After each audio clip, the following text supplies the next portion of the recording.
The metallic thud of the seal hitting the oak desk at the King County Administrative Office sounded dry and final like a gunshot ending the existence of Sienna Miller. The metallic thud of the seal hitting the oak desk at the King County Administrative Office sounded dry and final like a gunshot ending the existence of Sienna Miller. I watched the clerk slide the document toward me, her eyes indifferent to the fact that she had just witnessed a rebirth. My name is Sienna Vance. At 24 years old, I was finally standing on my own 2 feet, officially shedding the skin of a girl who had been treated as a ghost in her own home. For over 2 decades, I had carried the Miller name like a heavy borrowed garment, but today the ink on this paper made my new identity permanent. I traced the letters of my new last name with my thumb, feeling the ghost of Mallory Miller's voice echoing in my mind, mocking the very ambition that had brought me to this cold office in Seattle. That graduation ceremony is just a boring walk across a stage, Sienna. Why on earth should the whole family waste a weekend on something so trivial? She had sneered 3 years ago, her eyes glued to her ring light. She didn't know then that her dismissive shrug was the final brick in the wall I was building between us. I stood up, tucked the paper into my leather portfolio, and walked toward the glass doors. The gray Seattle sky looked brighter than any sun-drenched afternoon I had ever spent in Savannah. Before we continue with how I dismantled my old life to build this new one, make sure to subscribe and hit the notification bell so you don't miss any part of this journey toward true independence. Your support helps me share these stories of resilience. Under the sweltering heat and the heavy scent of magnolias in Savannah, the Miller estate always appeared as a symbol of perfection. Under the sweltering heat and the heavy scent of magnolias in Savannah, the Miller estate always appeared as a symbol of perfection, but in reality it was a prison built on favoritism and sweet lies.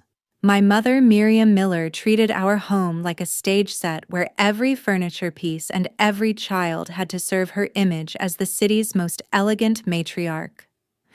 I learned very early that my role was to be the stagehand, the one who polished the silver and stayed out of the frame, while Mallory and Grant Miller took center stage. I remember a summer afternoon when I was 10, the humidity thick enough to choke. I had spent 6 hours in the attic organizing decades of old records for my father, Arthur Miller, hoping for a single nod of approval. When I finally descended covered in dust and sweat, I found the family in the living room celebrating Grant's new mountain bike. He hadn't done anything to earn it except exist yet. My father beamed at him, handing over the keys to a life I had to beg for. "Oh, Sienna, don't stand on the rug with those filthy clothes," Miriam had snapped without looking up from the silk ribbon she was tying around Mallory's hair. Mallory, only 2 years older than me, was already the golden child, a miniature version of my mother, who understood that beauty was the only currency accepted in this house. She would smirk at me through the mirror, knowing that as long as she sparkled, I would remain in the shadows. I was the one who made sure the bills were sorted, the one who tutored Grant so he wouldn't fail 10th grade for the 3rd time, and the one who stayed up until 2 in the morning, helping Arthur fix the logistics spreadsheets for his struggling trucking company. He would use my work, present it as his own, and then use the profits to buy Mallory a designer handbag for her 16th birthday. My existence was purely functional, a safety net that no one ever bothered to check until they were falling. I became a master of silence, a ghost in a house that thrived on noise and vanity.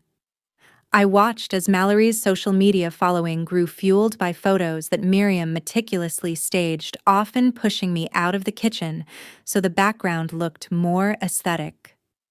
I was the Miller who didn't fit the brand, the one with the charcoal-stained fingers and the architecture books that didn't match the pastel decor. It was during those long, lonely nights in my room that I realized the magnolias in Savannah didn't smell like home. They smelled like decay, the slow rotting of a girl who was being erased by her own blood. Indifference in this family never arrived like a storm. It seeped into my skin like the mildew stains my parents always tried to hide. Indifference in this family never arrived like a storm.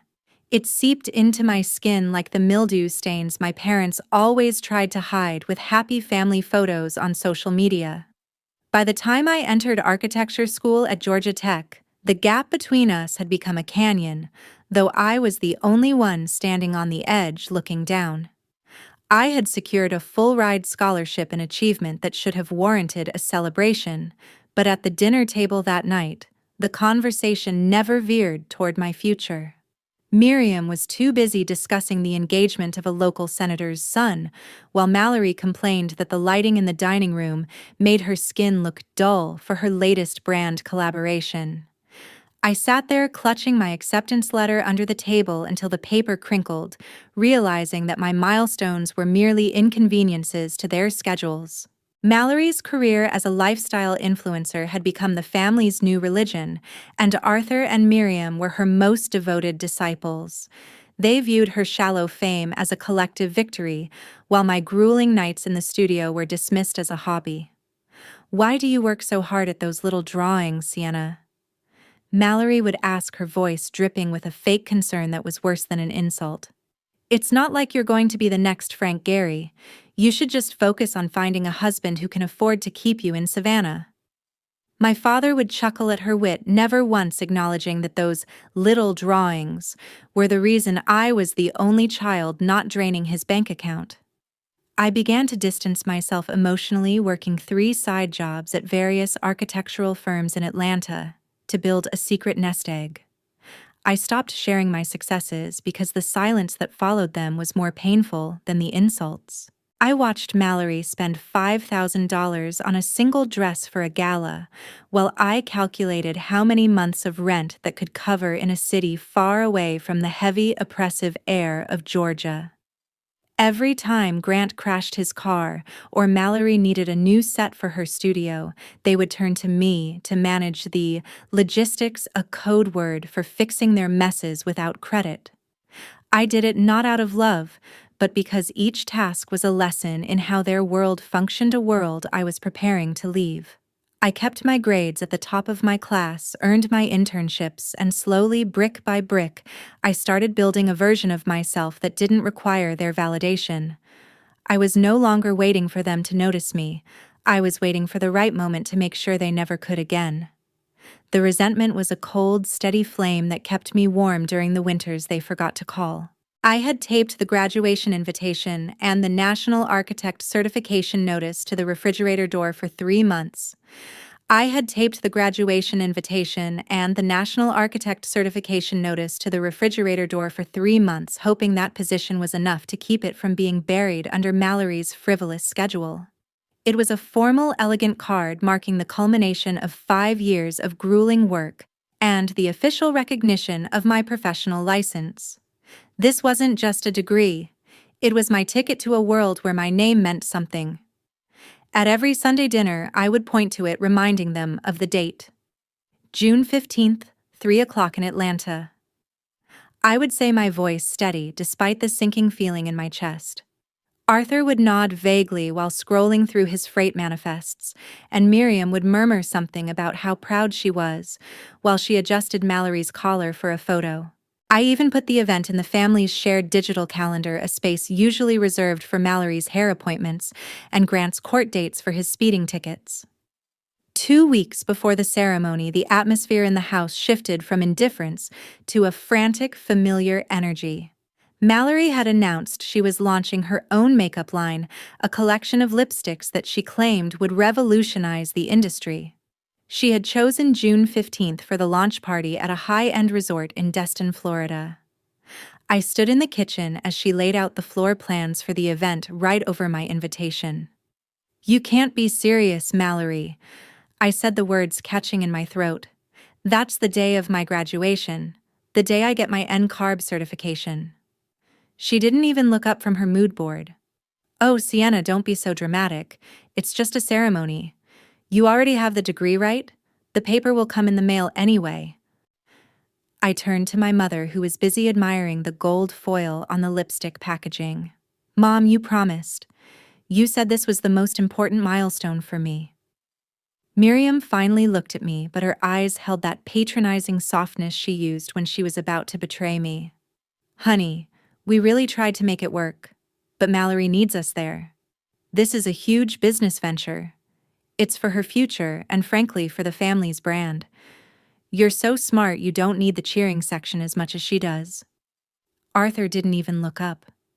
We'll take you out for a nice steak when we get back, kid. Destin is a long drive and we have to help with the setup. My sister scoffed, then a sharp, ugly sound that cut through the room. What is even worth going for? To sit in a hot stadium and hear a bunch of names no one cares about. You're being selfish, Sienna. This is my big moment. In that second, the last thread of my loyalty snapped. I didn't scream. I didn't plead. I simply took the invitation off the fridge, folded it into a small square, and walked out of the room. They didn't even notice I had left. The grand hall at Georgia Tech was filled with graduation gowns and thunderous applause, but my eyes only burned into the 5 empty chairs. The grand hall at Georgia Tech was filled with graduation gowns and thunderous applause, but my eyes only burned into the 5 empty chairs in the front row, where my family was supposed to be. I sat among hundreds of my peers listening to speeches about the future and the importance of community, feeling like an island in a sea of celebration. When my name was called Sienna Rose Miller, I walked across that stage with my head held high, shaking the dean's hand as the photographer captured a smile that felt like it was made of glass. There was no cheer from the left side of the auditorium, no father waving a camera, no mother wiping away tears. There was only the hollow sound of my own footsteps on the wooden stage. After the ceremony, I stood in the plaza under a light drizzle watching families embrace and take photos. My phone buzzed in my pocket, and for a split second I hoped it was a text saying they were stuck in traffic. But when I pulled it out, the screen was filled with notifications from Mallory's Instagram. She was posting stories of the Miller family at the resort, all of them wearing white clinking champagne glasses against a sunset backdrop. The caption read, "Success is better when you have the people who matter most by your side." I zoomed in on the photo. My father was laughing. My mother looked radiant and Grant was holding a bottle of expensive tequila. Not one of them had sent me a text. Not one of them had even remembered to say congratulations. I felt a coldness settle over me that had nothing to do with the rain. It wasn't sadness anymore. It was a profound, crystalline clarity. I walked over to a trash can near the campus exit, took my phone, and threw it inside. I didn't need the messages they would eventually send when they realized I wasn't there to fix their next disaster. I walked to my car, the heavy diploma tube in my hand, and realized that for the first time in my life, I was truly unburdened. The chairs were empty because there was no room for them in the life I was about to start. I drove away from the campus, the image of their smiling faces at the resort fading in my rearview mirror until it was nothing but a blur of white and gold. That night, I didn't drive back to Savannah to pack my bags. I went straight to the office of Uncle Silas. That night, I didn't drive back to Savannah to pack my bags. I went straight to the office of Uncle Silas, the only one in this lineage who understood that honor cannot be bought with likes on the internet. His office was tucked away in a historic building in downtown Atlanta, smelling of old paper and the cigar smoke he wasn't supposed to have indoors. Silas was my father's younger brother, a man who had been the black sheep because he chose law and integrity over the family's obsession with social standing. He didn't look surprised to see me at 10 o'clock at night. He just gestured to the leather chair and poured me a glass of water. "They didn't show up, did they?" he asked, his voice gravelly but kind. I shook my head, handing him the folder I had been preparing for months. He looked through the documents, the name change petition, the transfer of my modest savings, and the paperwork to remove my name from the joint ownership of the Savannah property my grandmother had left me. "You're sure about this, Sienna? Once I file these, the girl known as Sienna Miller will effectively vanish from their legal reach." I looked him in the eye, my voice more certain than it had ever been. "Sienna Miller died in that graduation hall, Silas. I want to be Sienna Vance. I want a life where I am not a backup plan. He nodded his pen, scratching against the parchment with a finality that felt like music. He helped me set up a trust that would protect my future earnings and gave me the keys to a small studio apartment he owned in Seattle, a city as far from Savannah as I could get without falling into the ocean. Go, he said, handing me a sealed envelope with enough cash to get me across the country. Build something that doesn't break Sienna. I left his office and drove through the night, stopping only for gas. I didn't call. I didn't leave a note. I simply ceased to exist in their world. I deleted my old email accounts, closed my social media, and changed my number. By the time the sun rose over the mountains of the Pacific Northwest, I was no longer a Miller. I was a woman with a new name, a new city, and a silence that finally belonged to me. 3 years in Seattle had been a time when I learned to love the silence until the harsh reality of Savannah found me. 3 years in Seattle had been a time when I learned to love the silence until the harsh reality of Savannah found me in the form of a debt collection call on my professional line. I had become a senior architect at one of the top firms in the city, known for my precision and my refusal to compromise on structural integrity. My life was quiet, filled with coffee shops, mountain hikes, and a small circle of friends who knew me only as Sienna Vance. Then the ripples from the sinking ship of the Miller family began to reach my shore. Uncle Silas had kept me informed through a secure channel, but even his warnings couldn't prepare me for the scale of their collapse. Arthur's trucking company had finally buckled under the weight of his mismanagement and the hundreds of thousands of dollars he had siphoned off to fund Mallory's failing makeup brand. Grant had managed to get himself sued for a hit-and-run that the family couldn't afford to pay off, and the perfect Miller image had shattered when a local news station exposed the family's debts. The bank had started the foreclosure process on the Savannah estate, the one place Miriam valued above her own children. They were desperate, and in their desperation they had finally remembered the daughter who used to fix everything. My old name, Sienna Miller, was still on the deed of the house because of my grandmother's will, a legal technicality that required my signature for them to refinance or sell the property to save themselves. They had tried to find me for months, calling every firm in Georgia and South Carolina, never imagining I had moved 3,000 miles away and changed my very identity.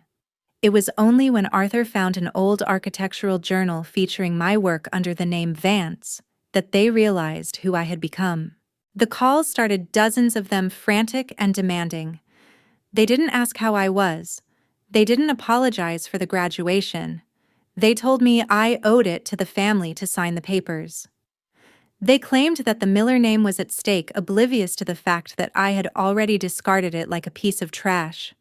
I sat in my glass-walled office overlooking the Seattle harbor, listening to a voicemail from my mother, where she was sobbing, not out of love for me, but out of fear of losing her social standing. I didn't answer. I didn't have to. I was no longer the girl who cleaned their messes. I was the architect of my own destiny, and my designs did not include a bridge back to Savannah. When my architectural firm's door opened and the haggard shadow of Miriam appeared, I didn't feel heartbroken. When my architectural firm's door opened and the haggard shadow of Miriam appeared, I didn't feel heartbroken. I only saw a stranger trying to cling to a past that no longer existed. She had flown across the country looking 10 years older, her designer clothes wrinkled and her eyes frantic as she took in the luxury of my office. Mallory was right behind her, her usual polished appearance replaced by a mask of desperation and poorly applied makeup. They stood there frozen as I looked up from my blueprints with a cold, professional indifference. "Sienna, thank God we found you." Miriam gasped, reaching out to touch my desk as if to anchor herself. "You have to come home. The bank is taking the house. Grant is in trouble, and Mallory, everything is falling apart. We need your signature, honey. We need you to be our Sienna again."